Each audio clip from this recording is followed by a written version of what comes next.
Muy buenos días con todos y todas las presentes. En esta oportunidad vamos a conversar con la Pontificia Universidad Católica del Perú y con el estudio de posgrado de la Universidad Nacional Mayor de San Marcos. Ella se especializa en la historia regional del Perú con un enfoque en la zona norte y además por esto también ha investigado sobre la historia colonial de la zona norte del país, el impacto de la independencia en estos espacios y también el transcurso de los mismos durante la República. Actualmente ella es docente de la especialidad de Historia de la PUC y en la Universidad de San Marcos. Muchas gracias, doctora Aldana, por acceder a conversar con nosotros en esta oportunidad. Gracias a usted por invitarme, porque hablo de las áreas de lo que pueden ser los intereses de los historiadores, los intereses centrales de los historiadores. Para comenzar, quisiera abordar el tema del Bicentenario, ¿no? Y estas ideas que se van ahora cuajando, ahora que estamos a un mes de celebrar la proclama de la independencia en 1821, y es la idea de San Martín como figura heroica que proclama la independencia para el Perú. ¿Por qué cree que haya tenido que ser un libertador argentino y no uno peruano, quien finalmente es quien trasciende como la figura simbólica oficial que proclama la independencia en el Perú, y por qué es un motivo de celebración para nosotros? A ver, primero comencemos y te retruco la pregunta, te la reformulo y te digo, hoy día un argentino podría venir a liberar el Perú, a tratar de solucionar el Perú. La respuesta es obvia, no. La pregunta entonces nos remite al inicio. ¿Existe un libertador argentino en ese momento? Habría que preguntarle a las Provincias Unidas, que no son necesariamente Buenos Aires, si es que ellos en realidad consideran que había una Argentina en ese momento, o estamos en el tránsito de los virreinatos, del virreinato de Río de la Plata, la construcción de Argentina, como el tránsito del virreinato del Perú a la construcción de la República Peruana. El punto es que para el momento en que se está dando la independencia, ¿existen las repúblicas? Por tanto, ¿podemos hablar de un argentino o es una construcción a posteriori?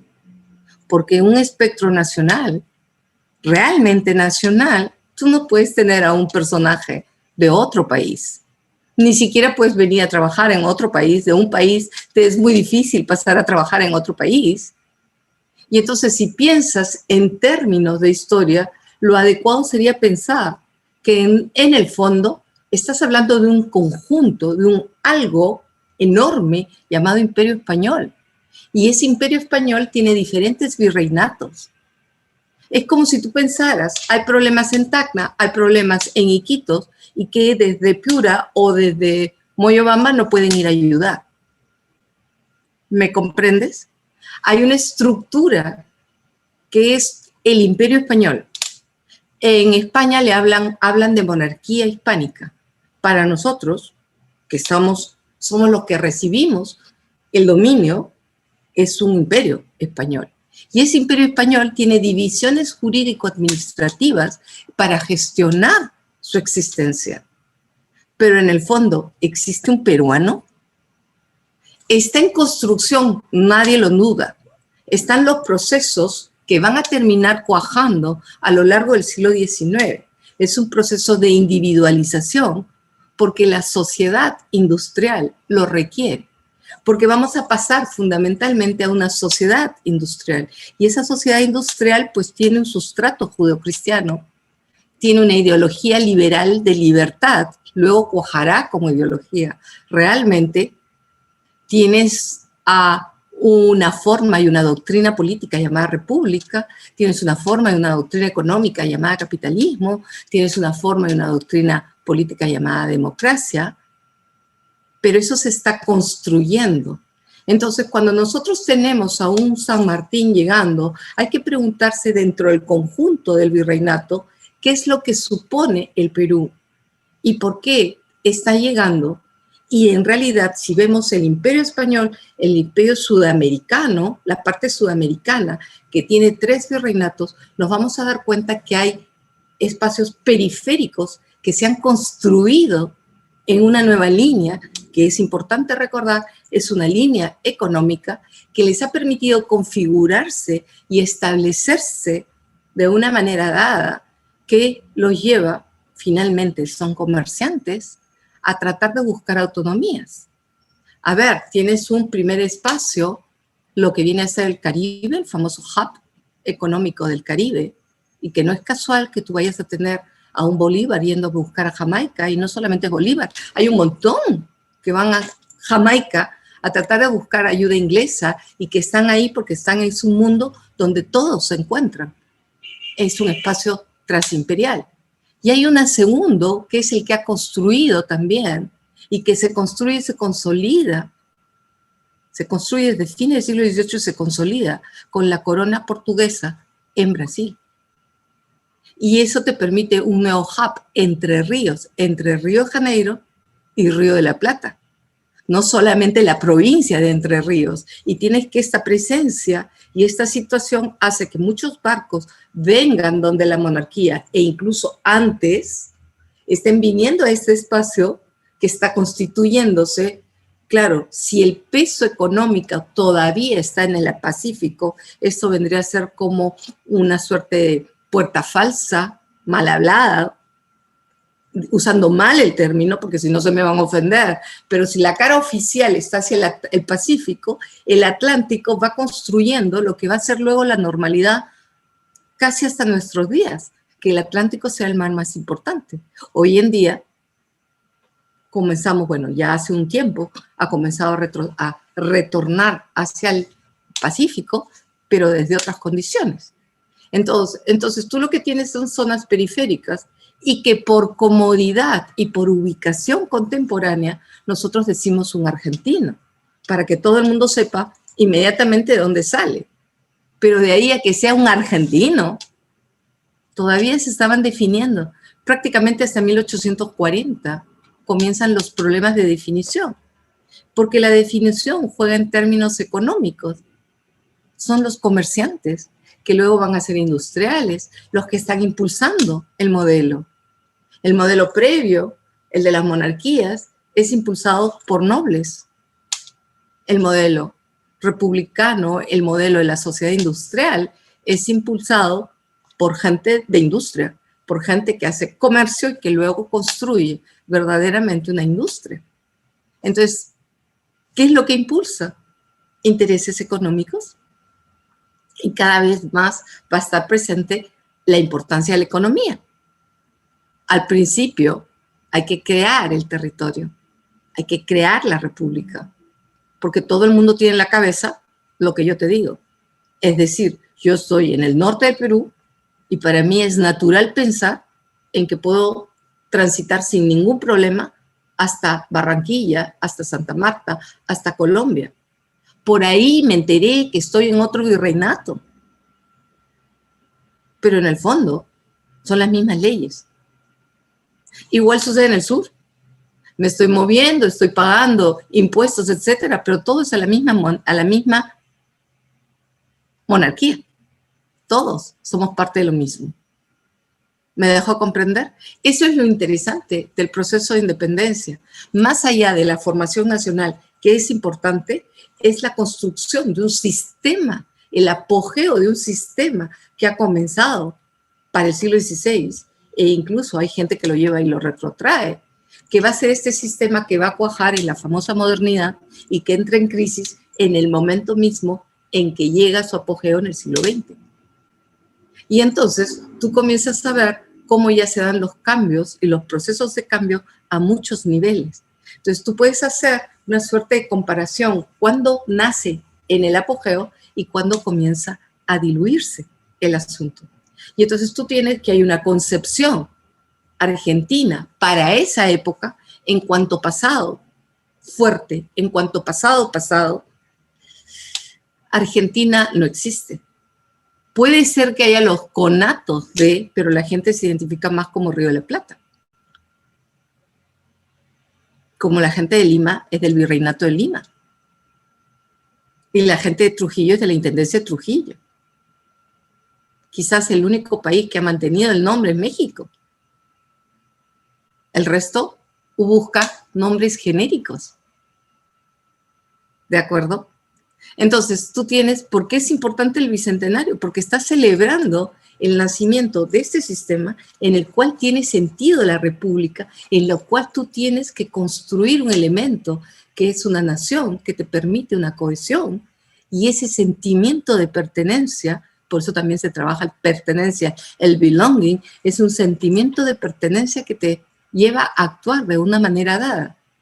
Primero tienes que enseñarle a la gente a sentir que hay un pedazo de tierra que es suyo y que en ese pedazo de tierra que es suyo, todos tienen los mismos derechos, todos tienen que enfrentar las mismas leyes. Una vez que ya lo lograste, la República del Perú, para el siglo XX ya no hablas de la República. Ahora el logro es otra cosa, es el Estado. Y el Estado es cómo gestiona, es una burocracia.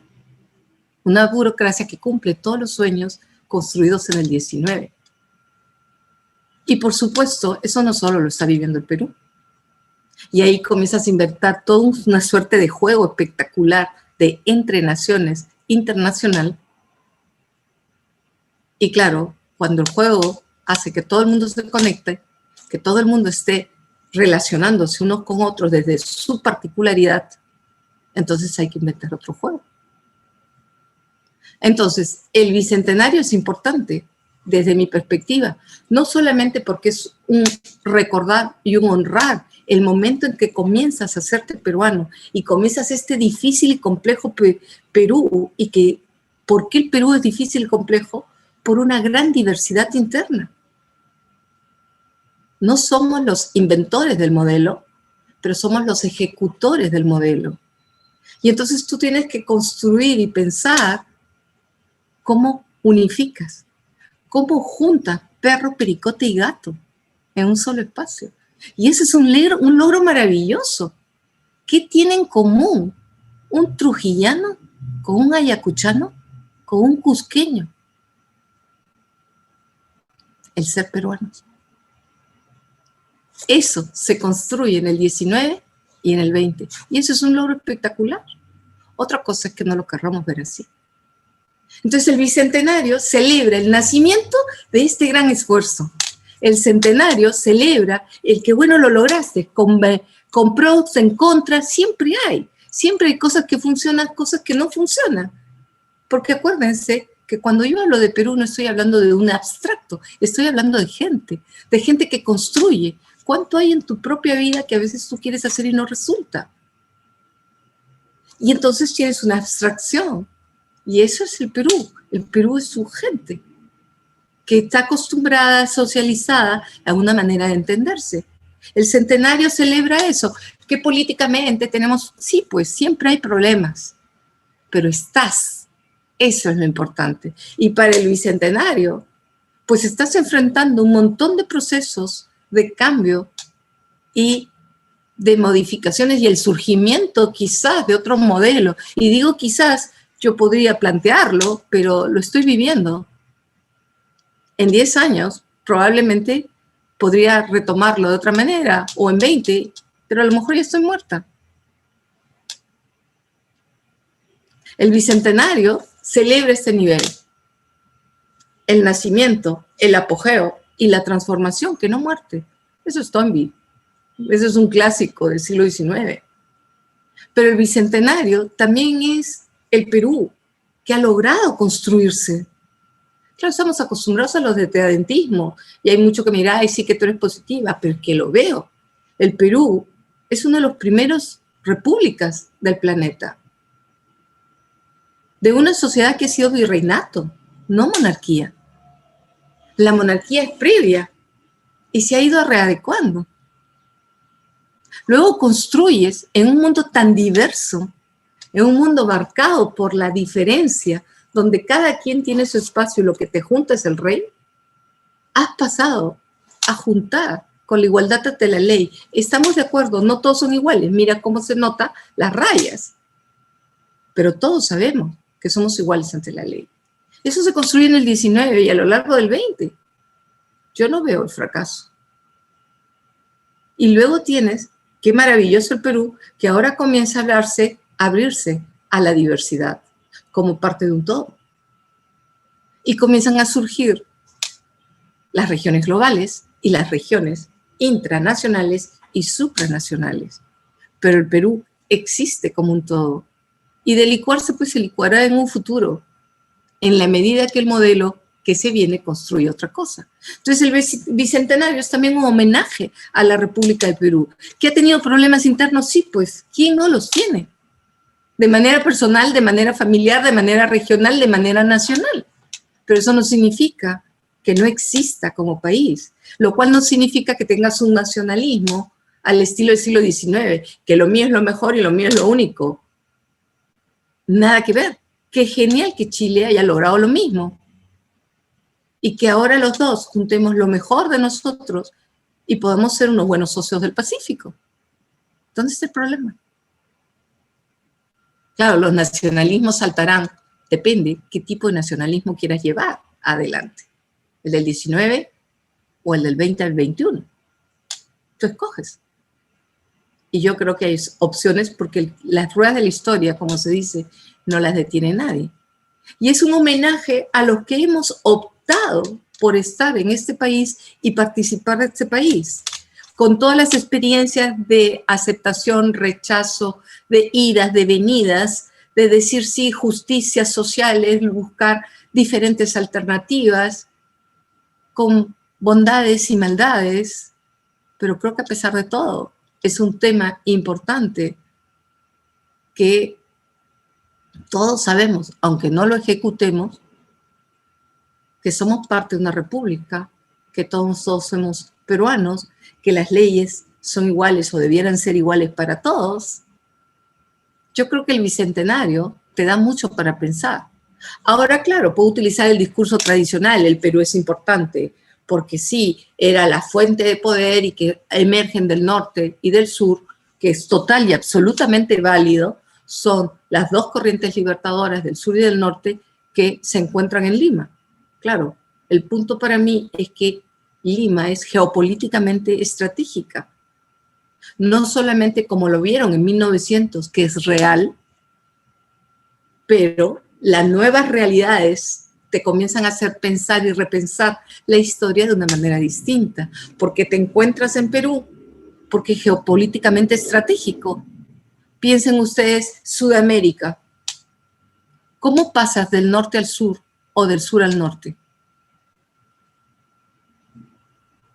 A menos de que sea por avión, y el avión es muy caro, y si mueves productos tienes que ir por tierra o por mar. Necesariamente vas a pasar por Lima o por Río. En el medio, la cadena de los Andes. Y si no tienes la cadena de los Andes, el Amazonas, la Amazonía. Son puntos geopolíticamente estratégicos. Entonces, sí es verdad que es el núcleo de un corazón, pero lo puedes pensar ahora no solamente como el virreinato importante del Perú, sino también como el momento en que las periferias se comienzan a comercializar entre ellas y se relacionan, y Perú es clave. Y lo puedes pensar desde cómo los modelos se defienden. Y si tienes modelos republicanos, no puedes mantener o permitir un modelo monárquico, porque para 1830 la gente está acostumbrada a la monarquía y no puede abrirse tan fácilmente a lo que apenas le están diciendo que es una república. Como nosotros ahorita. A ver, pues yo te hablo de la gobernanza global. ¿Quién sabe lo que es la gobernanza global? ¿Cuáles son sus características? ¿Cómo funciona? Y a eso vamos, a pasos cada vez más acelerados. La gente solo recuerda la nación y su seguridad está en la nación, en la república. Por eso la historia te sirve para ir pensando. El Bicentenario es fundamental.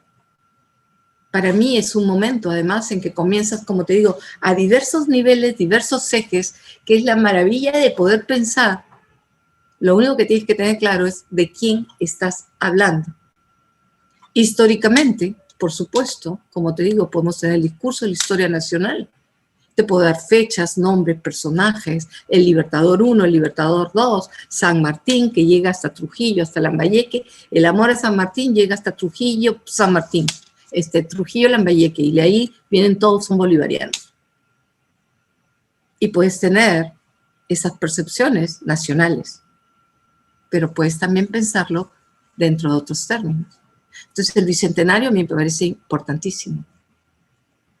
Espero haberte respondido.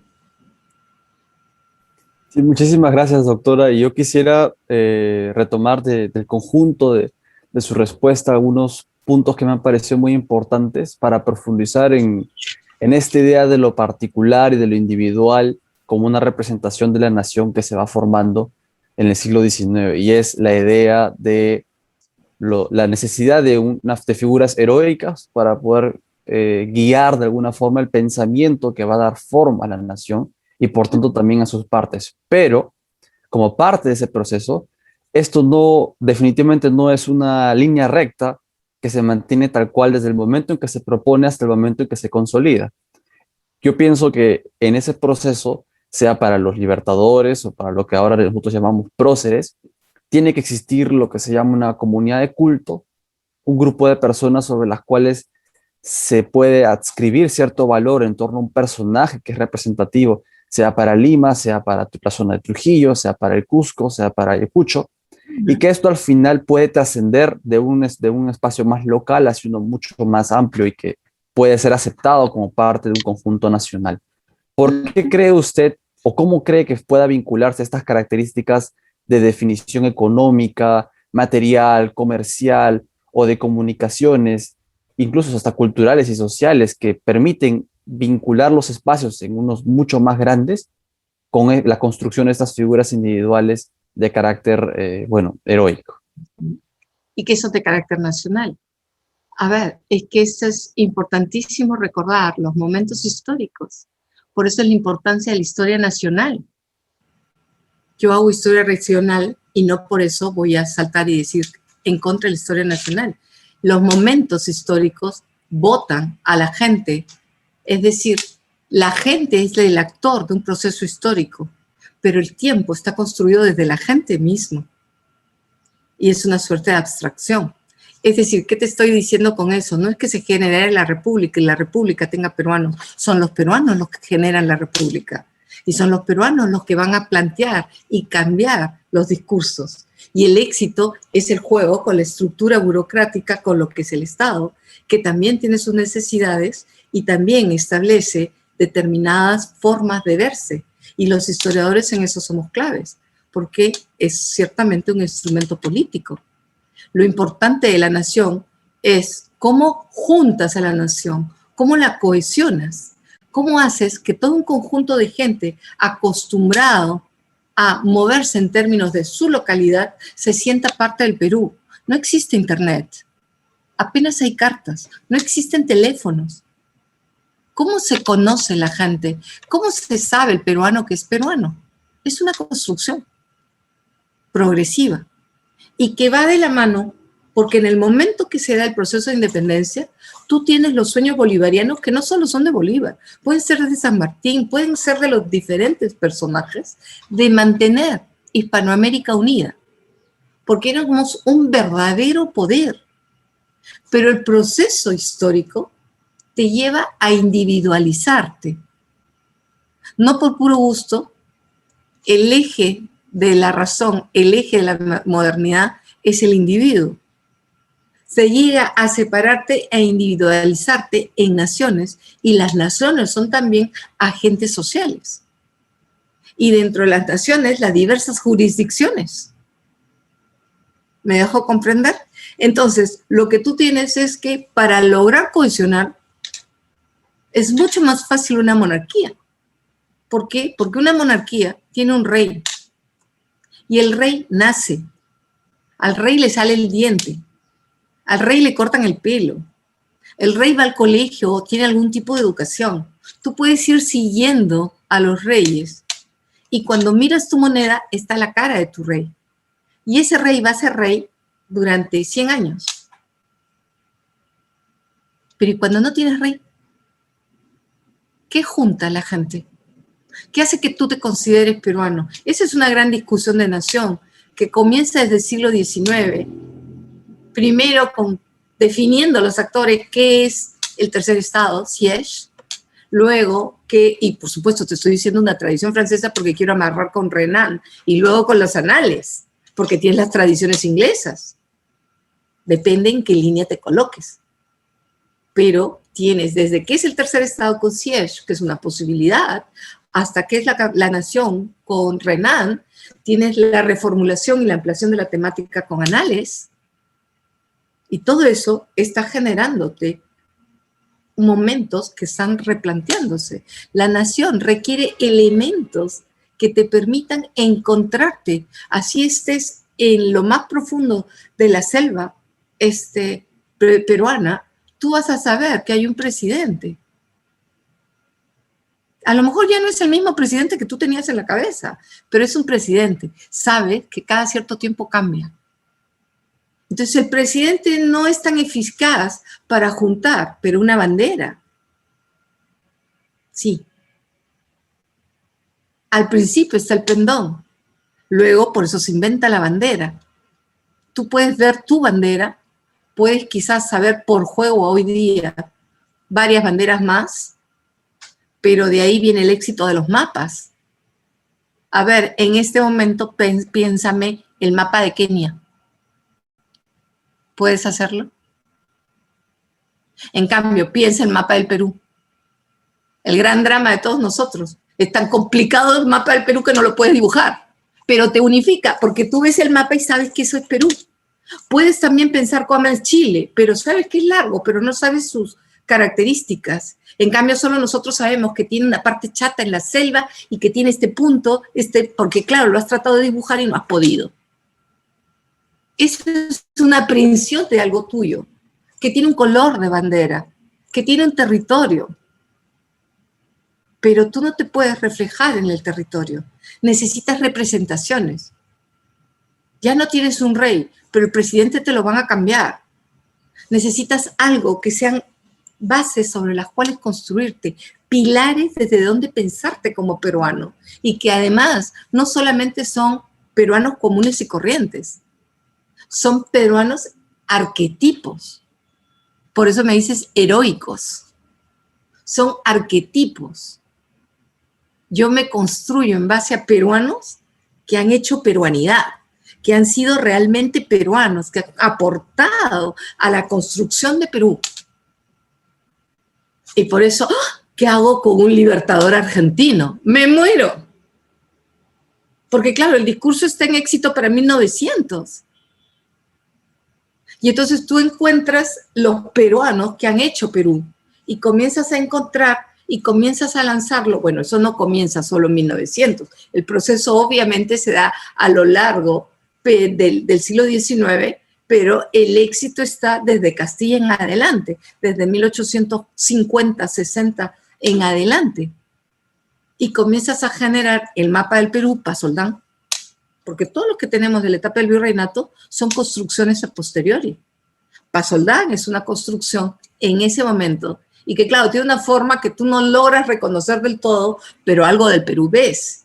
Y luego tienes todos los discursos que hay de construcción, de monografía sobre el Perú. Puedes tener a Raimondi, que claro, es extranjero, estamos de acuerdo, pero es que esos conceptos también te van demostrando que hay una vinculación a otro modelo del cual estás formando parte y que por eso estás buscando a tus héroes y por eso estás buscando construir esa nación con una forma republicana dada, con una forma de economía, porque te vas a vincular a algo superior, que no es superior porque sea más que tú, aunque en el discurso racista de época, discursos de dominio, tú vas a lograr pensar que es mejor, pero en el fondo no es que sea mejor, pero está más arriba de ti, porque es más cohesionador, de más diferencias, mientras que tú estás dentro de un país, centrado en un país tan diverso, que tienes que ver cómo logras que este país tan distinto se mantenga unido.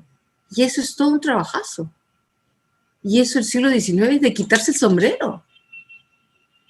De quitarse el sombrero, a mí me parece épico. Y encuentras a los personajes y colocas a los personajes y además con el sumum de valores. Si tú te acercas al hombre, el hombre puede ser muy distinto del héroe.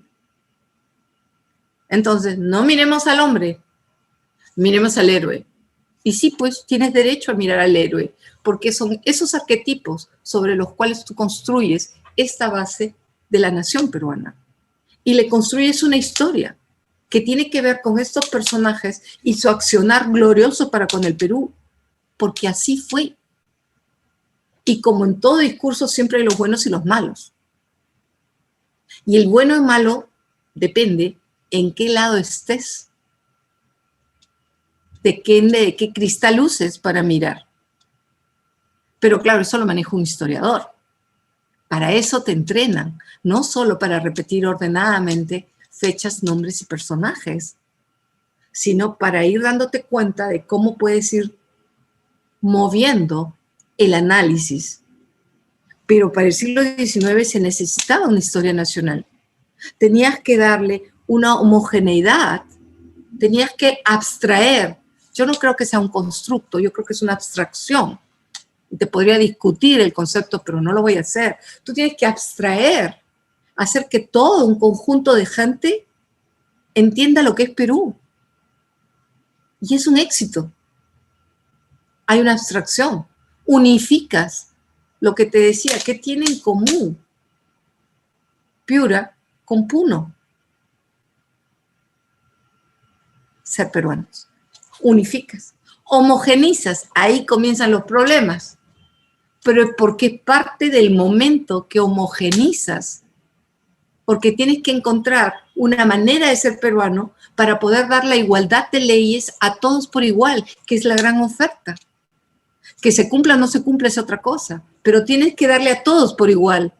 ¿Y qué haces cuando tienes una sociedad tan diversa que recién estás percibiendo que es diferente, que es diversa? Estás creando el modelo y no tienes en tu cabeza capacidad para darte cuenta de que sí, pues es distinto y es igual. Tienes que homogenizar y la homogenizar pasa por nacionalizar. Es decir, convencer a todos aquellos que están en el Perú que son peruanos. Y eso es exitoso. Entonces, es necesario, en ese momento, es necesario la historia nacional. El problema de la historia nacional no es para la historia nacional en sí.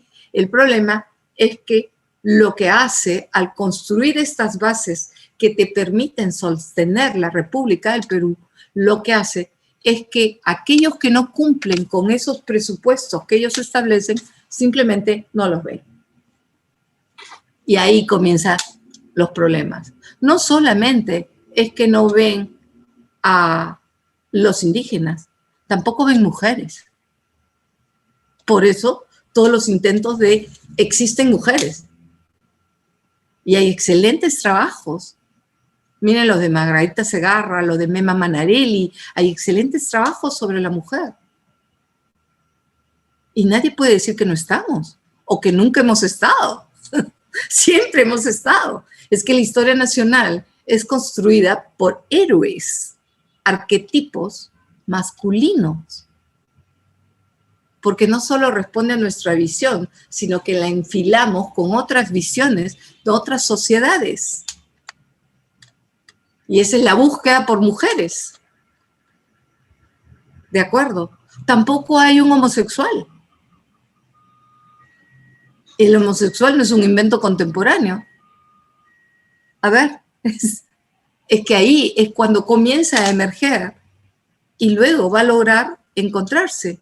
No solamente se tratan de indios, aunque es verdad que el grupo menos visibilizado vienen a ser el mundo indígena, el mundo obrero, los de abajo, pero las mujeres éramos el adorno de casa y los homosexuales no podían ni existir. Los niños eran simplemente propiedad de sus padres y punto. O sea, hay grandes logros en el evento y en la construcción. Entonces tú necesitas una historia nacional, que sí, pues hay un montón de gente que se queda fuera del juego. No es que lo invalide, es lo que te hace seguir jugando. Ahora, ¿cómo matizamos el asunto? El problema es que el sistema es violento de manera inherente, porque arranca con la violencia, o que fue la Revolución Francesa. Y eso no lo digo yo, lo dice Conrad. El sistema es violento. Por supuesto que la Revolución Francesa cambió el mundo, pero no generó un montón de sangre y de violencia. El sistema. Entonces, ahí tenemos un punto para pensar y reflexionar.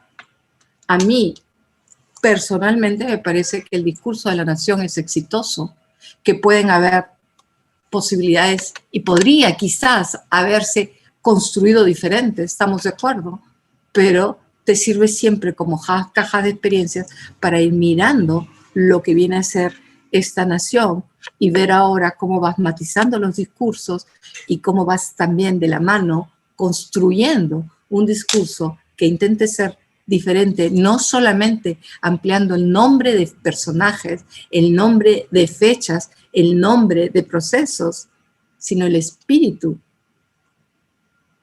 que te llevó a construir algo de una manera dada y que tú también eso lo puedas matizar.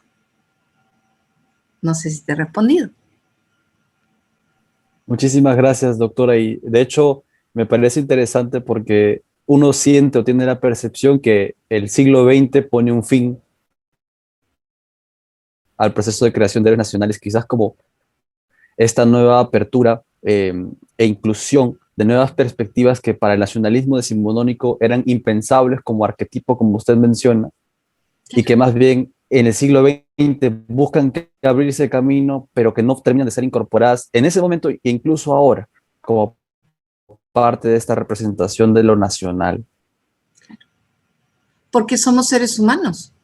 Y los seres humanos necesitan tiempo para construir. Por supuesto, va a haber un montón de gente que me diga, no, que yo estoy volando, pero si tú tienes que construir un territorio, el gran problema del siglo XIX es la soberanía y la ciudadanía.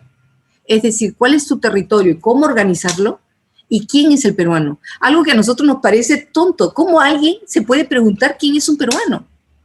Pero que te está diciendo que en una sociedad previa, armada en la diferencia, cada uno tenía su lugar.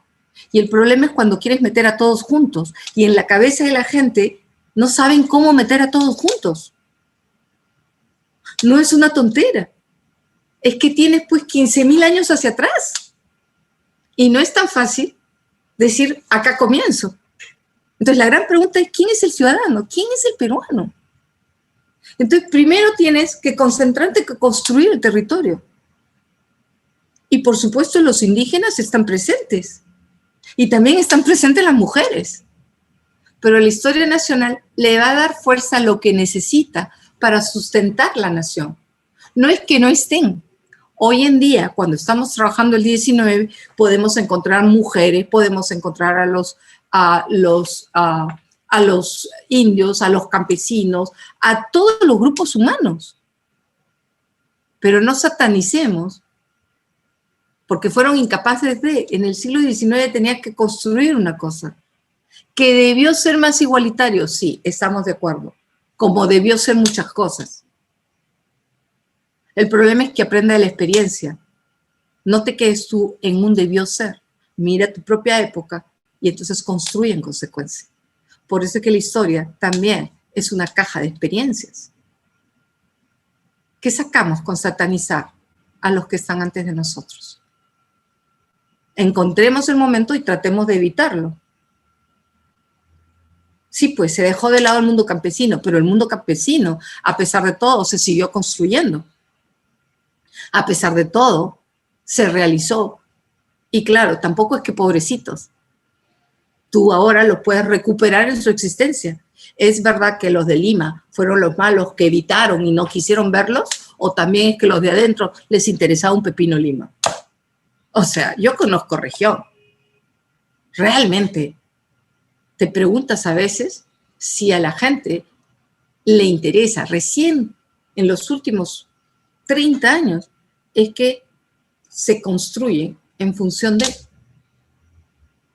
lo que es el famoso capitalismo andino. Reclaman, sí, porque hay cosas que no les dan, pero tampoco les dan a mucha gente. Nosotros podemos reclamar por el internet, estamos pensando, ¿tendré o no tendré internet? Imagínate en zonas mucho más pobres. Pero cuando tienes estilos de vida, a veces tampoco quieren cambiarlos. Cuando hay un estilo de vida, a veces no quieren cambiarlo. Y no estoy diciendo que sean los tontos. Para mí, el mundo del siglo XIX es sumamente vital. La población indígena es una maravilla cómo se articula y se rearticula. Más bien las que pagamos patos somos las mujeres. Hay procesos de independencia inacabados. Por ejemplo, el proceso de independencia social de la población negra. ¿Por qué pensamos solo que la independencia es política? ¿Por qué pensamos que tenemos que terminar? ¿Acaso el proceso de independencia de la esclavitud no es un proceso de independencia? Lógico. Hay múltiples procesos de independencias, solo que la nación le dio fuerza a uno, que era el que necesitaba, para poder entender esta individualización llamada nación peruana, con un Estado peruano llamada República del Perú. Y que desde esa individualidad comience a jugar de una manera diferente y comience a relacionarse con otras entidades en paralelo. Y eso, pues, necesita que la gente, cual moneda, pueda voltearse a buscar su moneda. Su moneda son tus héroes nacionales. Que en el fondo, no importa si son o no de Lima, no importa de dónde sean, simplemente son. Y claro, si te ponen fechas, porque claro, va de la mano con la seguridad, el 28 de julio de 1821, el 8 de diciembre de 1824, la Convención Nacional del 34, el 36 al 39, y el rosario de fechas, porque eso te da seguridad, porque todos manejamos las mismas fechas. Si yo te planteo una fecha del Ecuador, ni la conoces. Para ti la Revolución Juliana no existe. ¿Qué es la Revolución Juliana en 1921? Tú dices, ¿qué cosa? No existe. Para el norte del Perú sí. ¿Por qué? Porque todos los parientes de los norteños llegan hasta Guayaquil. ¿Me dejó comprender? En fin, no sé si he respondido, pero al menos. Otro punto, nunca hay una línea recta. Somos nosotros los que inventamos desde una visión occidental cristiana la línea salvífica, que comienza en 0 y termina en 9. Es una de las cosas que a mí me parece genial cuando ves a estos libertadores. El libertador que entra y el libertador que sale es totalmente otro. El libertador Bolívar, que tenía el romántico mundo del buen indígena, cuando entra a Colombia y comienza la batalla por la independencia, llega con los pastuzos en Ecuador y aprende brutalmente lo que es población indígena. Y pasa al norte del Perú y comienza a desarrollar otro tipo de estrategia. Creció. San Martín, el hombre que entra desde Mendoza, es uno y sale del Perú harto, cansado de todo, que dice muy humanamente al diablo, se acabó, y se manda a mudar a Marsella. Y nunca más, miren las heridas que le deben quedar al hombre en el alma, que nunca más quiere regresar. Porque son seres humanos y no solo arquetipos. También lo bueno es que en un nuevo momento tú puedes recuperar al humano y no solamente al arquetipo. No hay líneas rectas. Eso es una construcción histórica. Y como toda construcción histórica, pues la cambia. No sé si respondí. Sí, muchísimas gracias, doctora Aldana. De hecho, me ha hecho pensar ahora en relación a la siguiente pregunta que quisiera plantearle en torno a nuestra historiografía, porque es fundamental tanto en el siglo XIX es indiscutible su rol que va a tener como parte de la construcción de una comunidad nacional. Y en el siglo XX esto se retoma especialmente con motivo de ese sesquicentenario, un gran proyecto de acopio de fuentes y también de producción de monografías que de alguna forma sientan los pilares de lo que nosotros comprendemos por el pasado, especialmente en lo que es el fenómeno de la independencia y de sus múltiples independencias, como también una reivindicación de sus múltiples actores y de los procesos que cada uno tuvo a bien desarrollar en diferentes circunstancias. Pero también es interesante porque los procesos electorales en la última década, que nos han servido casi como diagnóstico de ver qué es lo que va perviviendo en la memoria colectiva, ha figurado mucho esta idea de el sur como un voto antisistema, casi simplista y completamente, creo yo, irreal de las particularidades y de las complejidades que caracterizan las diferentes regiones y departamentos en esa zona.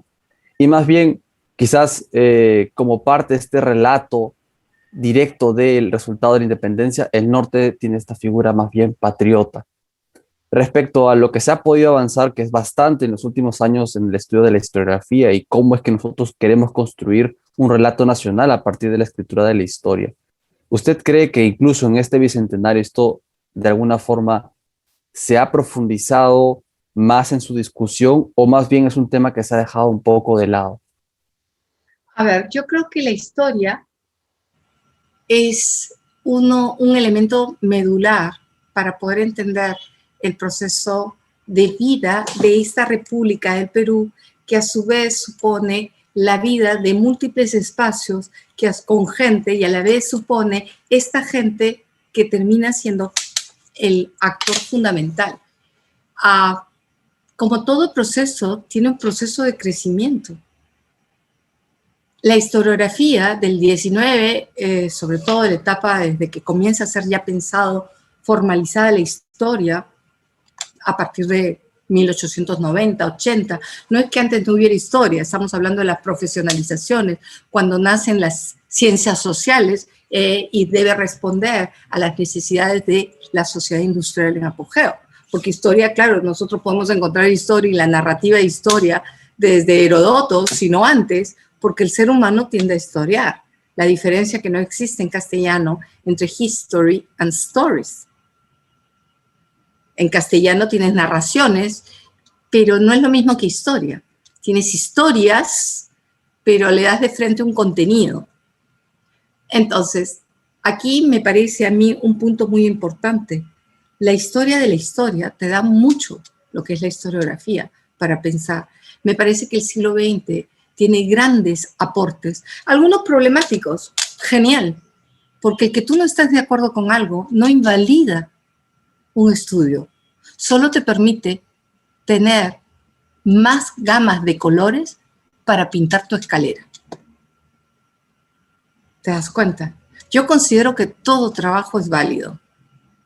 Unos son espectaculares porque te abren nuevos caminos para pensar, otros quizás son más tradicionales, otros son con los que yo puedo no estar de acuerdo porque no están en mi línea de pensamiento, pero lo respeto, porque lo que sí me doy cuenta es que es el trabajo de alguien más.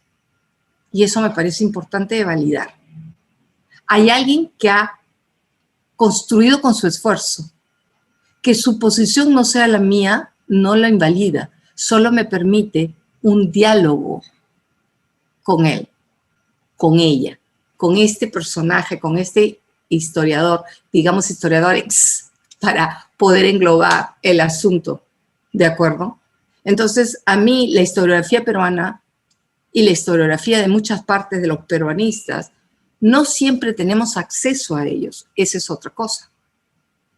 Generalmente unos cuantos pueden estar conectados porque no es fácil para el que no tenga pues o dinero o la conexión con una universidad. Yo por eso, a pesar de que puedan creer que soy muy narcisista, lo poquito que puedo hacer inmediatamente lo pienso, lo subo a academia. ¿Por qué? Porque conozco la región. Y por lo menos, aunque sea corriendo y buscando con el celular o con la computadora dónde conectas, te sientas en el suelo, aunque sea en la punta del cerro, tienes internet y puedes acceder a una biblioteca donde no tienes un código, donde no tienes un password, sino simplemente puedes bajar cosas y que además lo haces gratis. Y no con eso que esté haciendo propaganda, porque también hay múltiples, y podría decir múltiples, pero claro, es todo un trabajo, ¿no? La computadora. Pero yo lo uso desde esa perspectiva, porque yo conozco adentro, conozco la realidad de que, bueno, ni en Lima mismo, a ver, bibliotecas. Ya, te quito la católica y te cierro la nacional. Ya está. ¿A dónde vas? Ahora te invito a que salgas de Lima. En Huacho tendrías que ir a visitar al profesor Rosado. ¿No es cierto? En Trujillo, las universidades te van a cerrar. Y si no estoy en la ciudad, si no estoy adentro de los pueblos, ¿dónde consigo bibliotecas? Entonces, la historiografía es muy importante y realmente este método es bastante, o sea, esta tecnología te permite construir y avanzar. Entonces, tú ahora tienes la posibilidad y sí, pues todo va a estar online, sí. Ojalá no le pongan costo. Ese es otro punto. Pero la historiografía del Perú a mí me parece muy buena. Que puede haber problemática, genial.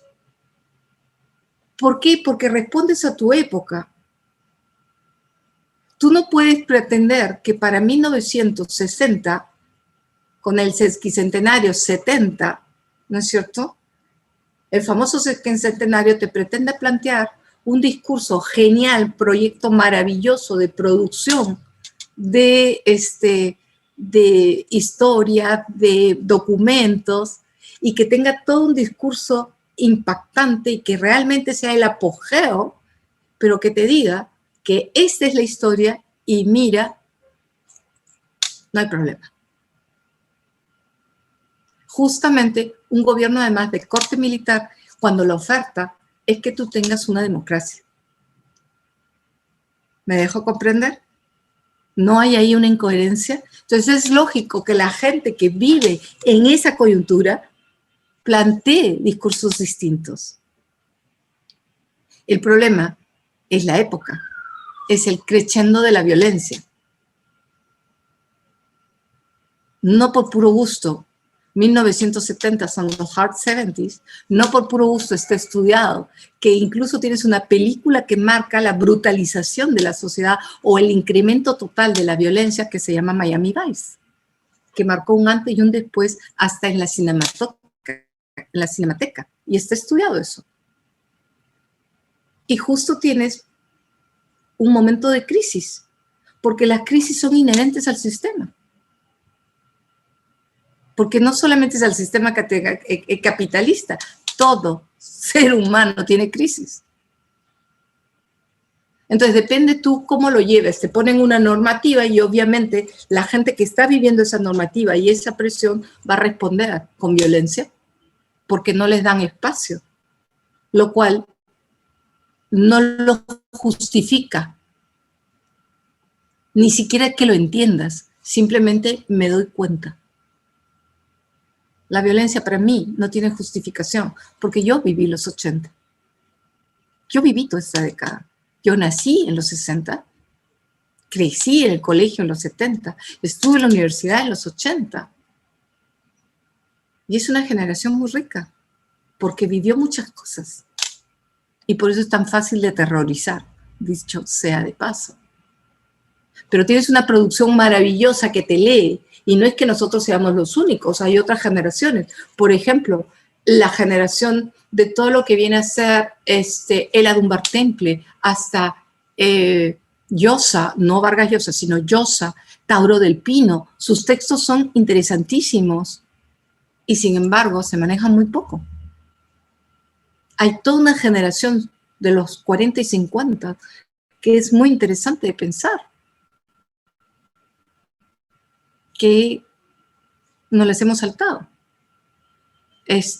Vergara, el papá de la historiadora, la profesora Teresa Vergara, Rivera, con todo lo que eran los guerrilleros, las montoneras. Hay un montón de textos de época, de esas etapas, que se produce y te dan un avance interesante, pero que bajo la tendencia homogénica, es hegemónica, la tendencia hegemónica universitaria y de la academia, pues comienzas a dejar de lado. Sí, pues. Eso no invalida los trabajos, solo te da a ti como historiador un nuevo reto. La historiografía es importantísima porque es tú de un texto, no solo lees lo que ese texto estudia, sino estudias y puedes leer al historiador que estudia el tema. Tú puedes hacer historia de la historiografía y puedes hacer historiografía de la historiografía. Por eso epistemología es genial. Yo leo un texto y me puede decir mucho de la etapa que estudia como de la etapa que lo produce. Siempre hay dobles lecturas posibles, pero eso solo lo hace un historiador, un buen historiador. Siempre tienes un discurso en cuanto pasado fuerte, y tienes el discurso que es el pasado. ¿Por qué estás estudiando lo que estudiaste? ¿Por qué yo hice historia regional? Porque estuve en un momento en que estaba Flores Galindo, en un momento de conexión con Franklin Pierce, la idea del primer momento en que comienzan a emerger las regiones que recién se van a consolidar para el 2015, y yo estaba ahí y tuve la posibilidad, gracias a la doctora Nicole Bernex, de irme a pasear a la región. Nunca pensé que un simple paseo se iba a convertir en el eje de mi vida. Y yo no trabajo solamente colonia, como te habrás dado cuenta. En la región, la demanda es total. Si tú eres historiador, me tienes que solucionar 15.000 años atrás y me tienes que solucionar por qué estamos viviendo ahorita esto. No es como la nación, que tiene mundos formalizados. Y tú trabajas por periodos. Los historiadores trabajamos el 18, el 19, el 20, el 21. Cuando tú trabajas desde otras perspectivas, lo que trabajas es temáticas. Entonces yo trabajo región. Yo siempre lo digo, yo no soy especialista en independencia, soy especialista en región. Lo que me ha encantado de la independencia es que elementos sueltos que yo veía que se constituían en una región, de pronto entendí cómo catapultó. Y por eso es que yo planteo análisis. Te puedo dar fechas, nombres, pero a mí lo que me interesa es entender. Y me gusta mucho lo que vienen a ser las teorías históricas. Por eso es que la historiografía es fundamental. Pero no solo la historiografía. O sea, yo para generar el vínculo de las relaciones de redes de mis comerciantes, utilicé a Bertrand Laffy. Es ingeniería, lectura de ingenieros, Bertrand Laffy, que resulta muy interesante. Porque claro, voy construyendo y también tengo un discurso de cómo la construcción que uno va haciendo, pues ya se comienza a abrir.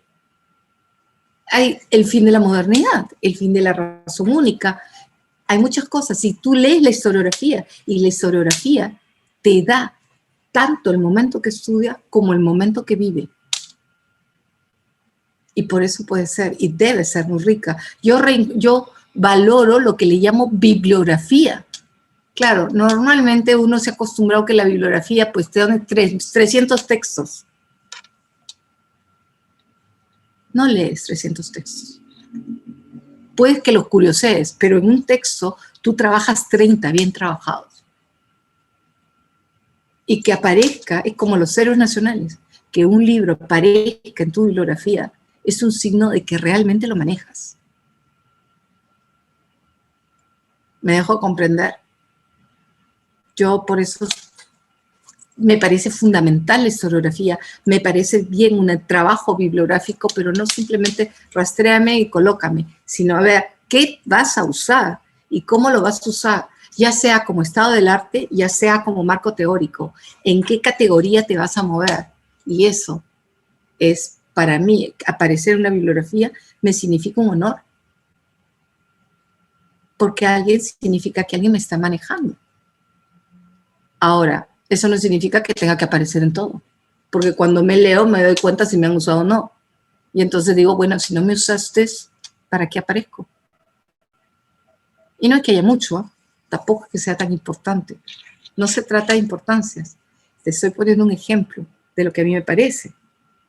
Por eso es que a mí me parece muy interesante y que tengas notas discordantes, mejor. Me encanta que me digan en qué me equivoqué. En eso retomo a Soros, a George Soros, un economista que es súper tardero, me encanta, y que él siempre decía, díganme en qué me equivoqué, porque yo mido en mi error y lo convierto en un éxito, y me convierto en el hombre más rico del planeta. Si alguien no te dice en qué te equivocaste, ¿cómo lo vas a ver? Eso fue siempre el gran drama para mí cuando comencé a trabajar la historia del norte, sobre todo de Piura, que no tenía contrapartes. Y entonces era yo discutiendo conmigo.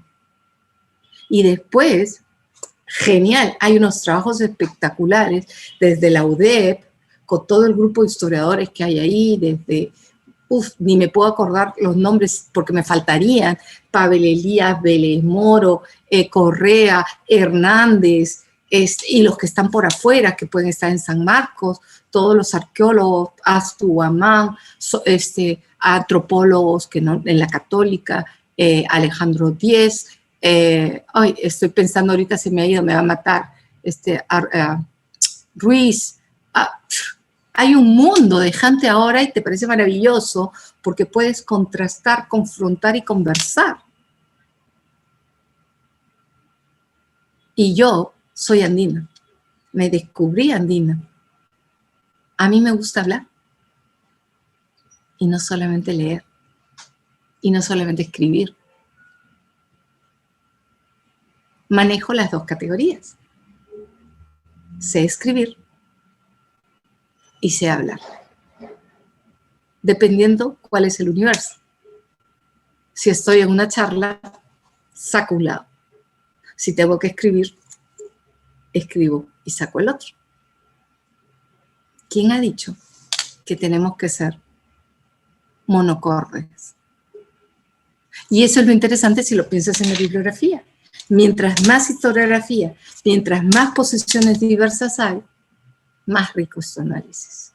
Y en el momento en que estamos viviendo una transformación, te da más posibilidades para tratar de entender y comprender, ni de justificar, ni de excusar, ni nada por el estilo. El historiador no pone ni más ni menos.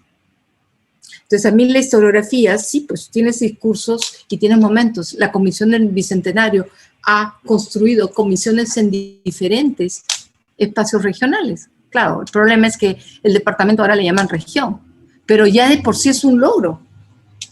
Ya están escuchando otras voces. A mí eso me parece un logro, total. Lo que hacen y dan además no solamente a voces de historia, sino también vas en la comisión, ves lo que presentan y presenten diversas cosas, hasta cómo hacer una barra de licores. Porque la vida va más allá, es mucho más rica y no solo se limita a un proceso histórico como la independencia. El Bicentenario celebra la vida republicana, los 200 años de vida republicana, no solamente el proceso de independencia nacional. Ok, creo que hablo de más.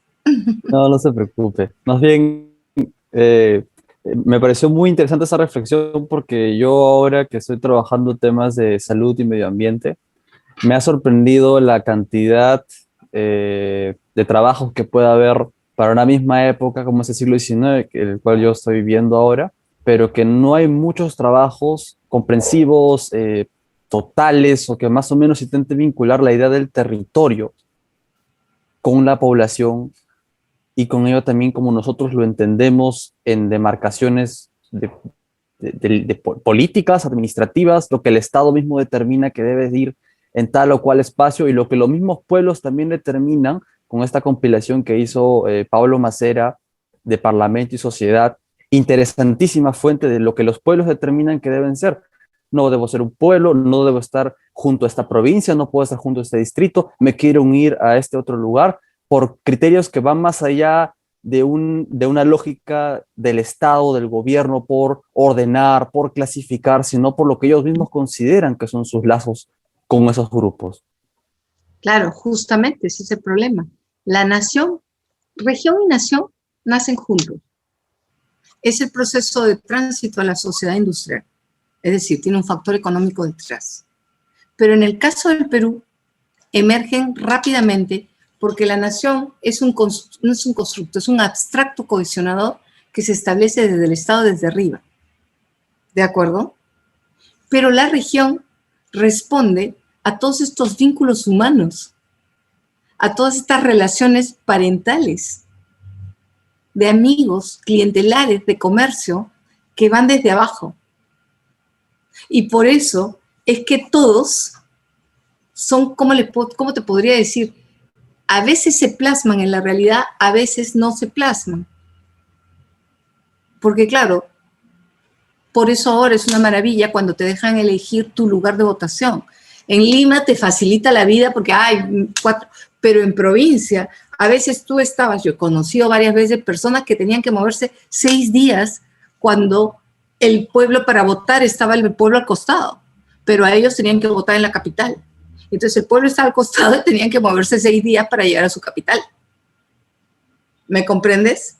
Entonces lo que tienes es que la nación y la región, y que no es solamente el caso del Perú, lo particular del Perú es que tú has tenido un imperio que se extendió sobre 6 países, y como siempre digo, son 6 países ahora, o sea que no pudo vincularse con chicle. No pudo estar pegado sin chicle, con chicle, perdón. Tuvo que tener una forma de entenderse y una forma de administrarse. Llamen a los arqueólogos. ¿De acuerdo? Eso es lo que se readecúa y se reconstruye con la colonia, con el virreinato, porque fuimos un vicerreino. Y entonces no es una situación pues fácil, así como dicen que los historiadores decimos que todo es complejo, efectivamente. El Perú comienza su homogenización y además todo lo que viene a ser la eliminación de la diferencia en 1820 o en 1800. En otras zonas, los inventores del modelo han comenzado desde el siglo XIII, en que comienzan a generar la territorialización. Nosotros territorializamos, culturizamos, nacionalizamos, todo en solo 200 años. A mí me pareció un éxito total. Yo que he caminado la región, he llegado a lugares realmente insólitos y la fuerza de una bandera y la manera como los niños marchan, me dirán que es una historia política, estamos de acuerdo. Total. Pero hay una emoción que está ahí y que se expresa. A mí eso me parece interesantísimo. La idea de la región, la nación, ¿qué lees desde el Estado? Por ejemplo, una de las situaciones que a mí me parece siempre, además, a partir del siglo XX el asunto cambia. Bueno, bien lo dice Hobsbawm, que es la realidad también europea, lo que viene a ser una suerte de Estado total, que no es totalitarismo, es que tienes un Estado que realmente su burocracia funciona para cubrir un Estado, ¿estamos de acuerdo? Pero es muy interesante todo este concepto de cómo se organiza el mundo cuando las vías de comunicación y las formas de comunicarse son muy difíciles. La Sierra de Piura se quedaba 9 meses al año desconectada. Y por eso tienes indios blancos. Y es más, pelirrojos. Porque la gente se indianiza para sobrevivir. ¿Me dejo comprender?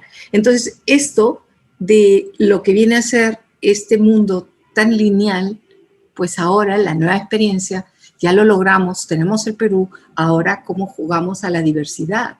Y la diversidad no solamente a nivel de regiones, de espacios, de actores, de gente, de temas como el tuyo. Las enfermedades son culturales. En Lima nadie se te va a morir del susto. En provincia la gente se te muere del susto. Las enfermedades son culturales. Si tú vas a moverte desde la academia y vas a centrarte en Lima, ten por seguro que solo es Lima y alguna otra ciudad. Las enfermedades también se leen de diferentes modos. ¿Te das cuenta? Y las epidemias, por eso tienen impactos distintos. Entonces, se abren nuevas temáticas, nuevos espacios, nuevos actores, pero todos convencidos absolutamente de que estamos en la República del Perú. Y esa vida es la que, de mi perspectiva, celebra el Bicentenario. Muchas gracias, doctora. Es sumamente interesante tomar en consideración este tipo de procesos que definitivamente van a dar forma a no una sola voz, por más de que por momentos parezca que sí, o al menos se nos quiere hacer pensar que sí, porque precisamente lo nacional, pienso yo, también significa rescatar esta multiplicidad de experiencias y que van conformando todo un conjunto de sistemas con lo que se denomina un proyecto nacional, pero que no por eso significa que deje de estar ahí presente y que haya estado también desde hace muchísimo tiempo atrás. En ese sentido, yo tengo una duda que va más allá de, quizás no tanto, pero vinculado a la idea de la nación, y es que para ordenar el territorio, la población y las regiones, se necesita también un dominio sobre algo que escapa lo humano, que vendría a ser lo natural. Y es que se ha asumido y todavía se asume y se enseña que nuestro país está dividido de forma natural en costa, sierra, antes montaña y ahora selva.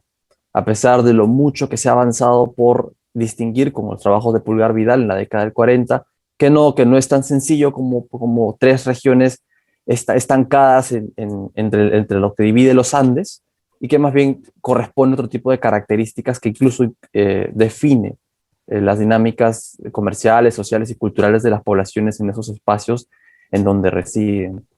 Mi duda es, ¿qué tanto de esto se puede rastrear durante el tiempo del virreinato? Definitivamente en la República hay un proceso incluso de racialización, es decir, de pensar y de ir imaginando progresivamente que el indio, el indígena, no está en la costa, está en la sierra, y que más bien lo que se denominaba en ese entonces como parte de un conjunto de ideas racistas de la época, el salvaje, está en la montaña, en la selva. Y esto se fue calando como parte del imaginario colectivo, que así era como funcionaban las poblaciones y su nivel de pertenencia al territorio en el país.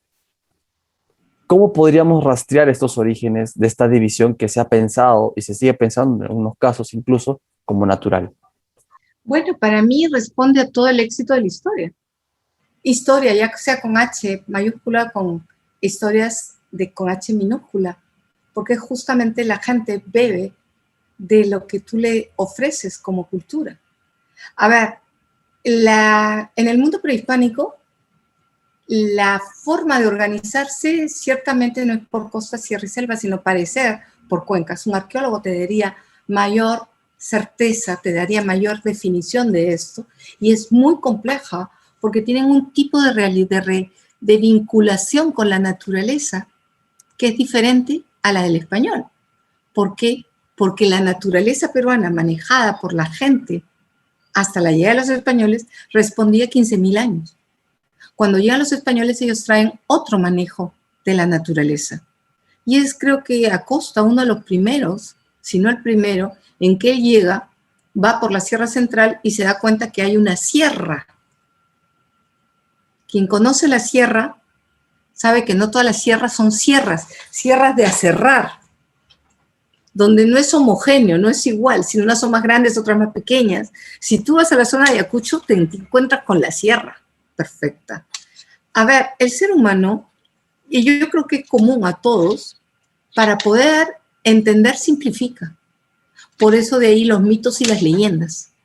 No todo el mundo es académico, ni todo el mundo necesita los grandes pensamientos. Eso no invalida a las personas.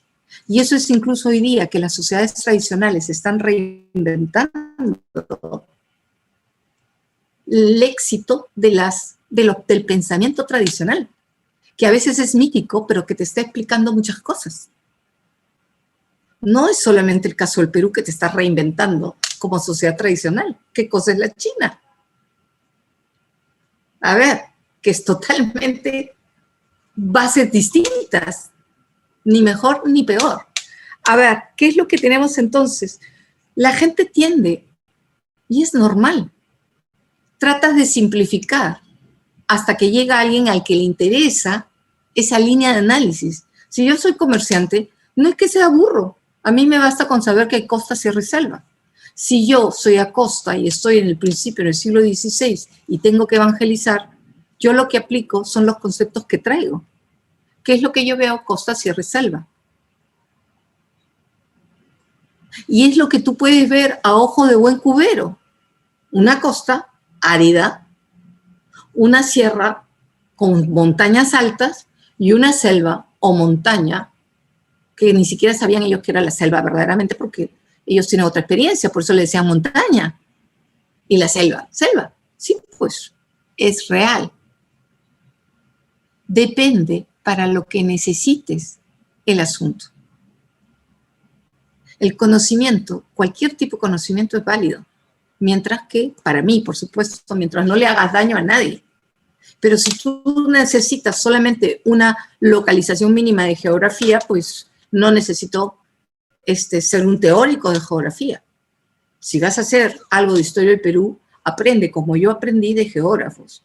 Ya te mencioné a la doctora Nicole Bernex y te he mencionado, y no he mencionado a Evelyn Mesquier, que realmente es una excelente geógrafa y que tuve la suerte de participar con ella en un proyecto y claro, caminé con ella y aprendí cómo los geógrafos miran la naturaleza.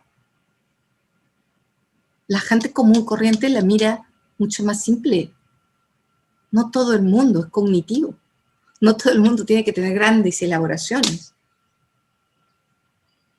Es más, los historiadores nos entrenan para poder percibir no solo el transcurrir.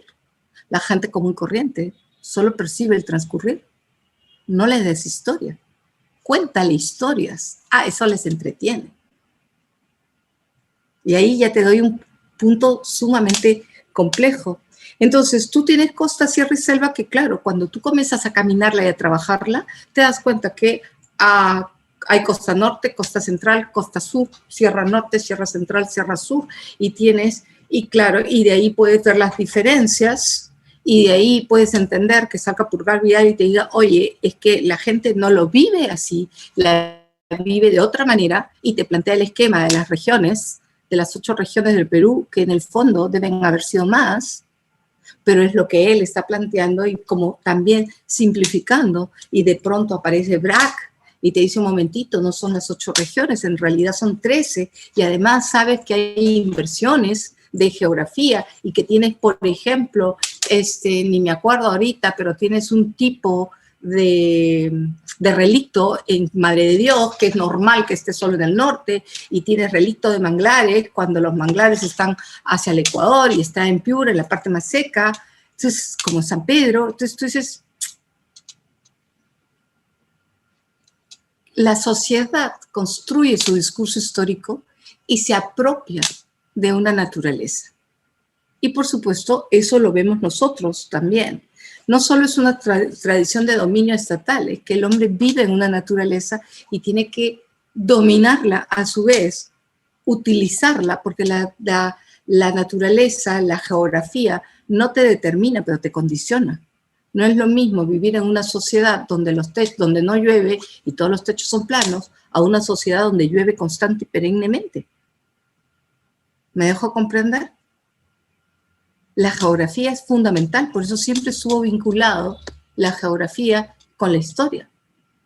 Por eso el discurso hasta político, espacio y tiempo histórico. Es un punto central y medular.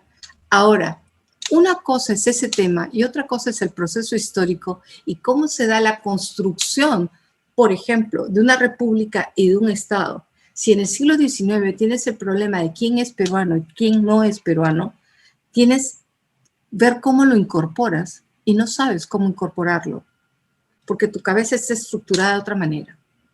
Lo maravilla del 20 es que justamente comienzas a tratar de ampliar mano, ya sea desde los padres de la historia que comienzan a trabajar diferentes temáticas, que claro, los puedes criticar porque en el fondo no abrieron mano lo suficientemente rápido, pero lo intentaron. Y tienes además que comienza la política, porque ya no solamente, no es que antes no hubiera política, sí lo había, pero ahora se hace central cómo gobiernas, porque ya el territorio no es lo que tienes que construir, ahora lo que tienes es el tema de la ciudadanía, el tema de la gente, y además da la casualidad que se comienzan a dar mejoras tecnológicas y comienza a darse un fenómeno, comienza a aumentar la gente.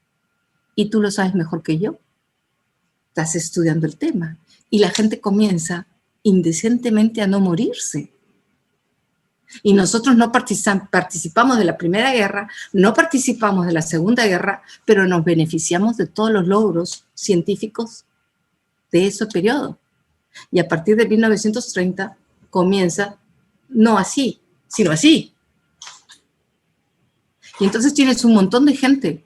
Y el problema ya no es la ciudadanía, quién es peruano, quién no es peruano, sino que no has solucionado más que el tema político. Y ahora tienes que enfrentar qué hago con esta gente. ¿Cómo los incorporo? ¿Y cómo les permito sobrevivir? Y entonces el tema económico salta. Y comienzan las batallas. ¿Por qué debe ser? ¿Cómo deben ser las políticas económicas? ¿Y cómo incorporamos? ¿Y cómo solventamos a esta gente? ¿Y qué hacemos? Los lanzamos a la nada, los incorporamos y comienzan los de izquierda, comienzan los de derecha. Y recuerda lo que te dije al inicio. La violencia va como sustrato. Es una explicación sumamente simplista, por supuesto. Pero el problema entonces es que tienes una gran cantidad de gente y esa gran cantidad de gente creciente, ¿de qué vive si el Perú no es una sociedad industrial? ¿De qué vive? De la tierra. Pero el problema es que la tierra tiene dueño. ¿Cómo hago para poder aumentar mi producción? Porque hay una demanda externa, además.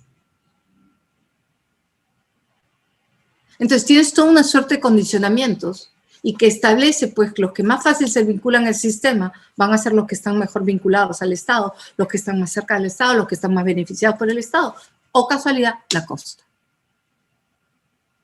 Conforme te alejas de las ciudades, primero de la ciudad capital y luego de las ciudades, es como ir como un viaje en el tiempo. Es como ir hacia atrás en el tiempo. Pero desde la costa, además, no logras entender por qué mira Europa, que es tu modelo, mira Estados Unidos, que es tu modelo, por qué ellos pueden construirlo y nosotros no. Alguien tiene que tener la culpa. ¿Quiénes tienen la culpa? Y tienes el concepto racial y la racialización que se construye en el siglo XIX y el racismo que llega a su emergencia en 1900, pues ¿quién tiene la culpa? Pues clarísimo, aquellos que no tienen cerebro para juntarse al modelo vigente, y el modelo vigente es el de la sociedad industrial. Entonces, a ver, ¿por qué tendrían que vincularse? ¿Me dejo comprender? Y entonces comienzas a traducir la naturaleza. Hay un interesante artículo de Mesclier sobre cómo se traduce la naturaleza. Porque lo que impide la fácil circulación de productos son los Andes. Pero los Andes como geografía, y por supuesto hay el discurso aplanemos los Andes. Que claro, lo podemos pensar y decimos, uy, qué ridículos. Pero hubo quien lo sacó para el 2014. Ojo, pesa y ceja. Aplanemos de los Andes, que la tecnología todo lo puede. Pero los Andes no pueden ser los culpables. Tiene que ser la gente que vive en los Andes. Mientras que en otros espacios del Ecuador, Colombia, donde las zonas de desarrollo están en la sierra, el concepto de serrano es totalmente diferente. Y yo que he vivido un poco en Ecuador, he visitado Colombia, cuando comienzo a decir sí porque la sierra y los serranos, entonces, de guarda, aprende que la connotación es diferente. Porque en Lima, en la costa, está el polo de desarrollo, pero en no todas partes. Es una construcción que ya está particularizada. y se expresa y se entiende desde la historia del Perú. Pero claro, tienes una complejidad. Entonces, todo este tema de la racialización, el norte blanco, el sur indígena, no, hay indios campesinos pelirrojos. La racialización va de la mano con el racismo de 1900.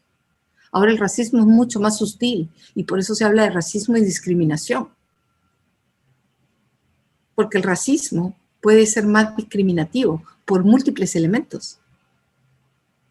Y peor aún en el Perú, donde tú primero clasificas y luego tiñes. Para todos los efectos, por más que soy morena, yo soy y pinto de blanca. Pero puedes tener gente blanca, blanca, blanca, blanquísima del norte, que son cholos e indios. Y entonces tienes el concepto diferente. Una cosa es ser cholo en Lima y otra cosa es ser cholo en provincia. En provincia es un orgullo. En Lima es una discriminación. Y entonces tienes los juegos de la lengua y de los sonidos. Uf. Entonces, todo este tema de homogeneidades, homogenizaciones, digamos mejor, es un tema que va de la mano con la nación. Necesitabas construir un único Perú. Y de entre ese único Perú, pues tú estabas percibiendo que había diferencias internas. Así como hay costa, sierra y selva, que es lo más simple, yo miro al norte y digo blanco, por tanto son blancos. Y ya, hay indios, mestizo, ya está. Y el mundo mestizo por excelencia, el norte. Y tú dices, ajá, no. El mundo indígena por excelencia. Te lo podría solventar.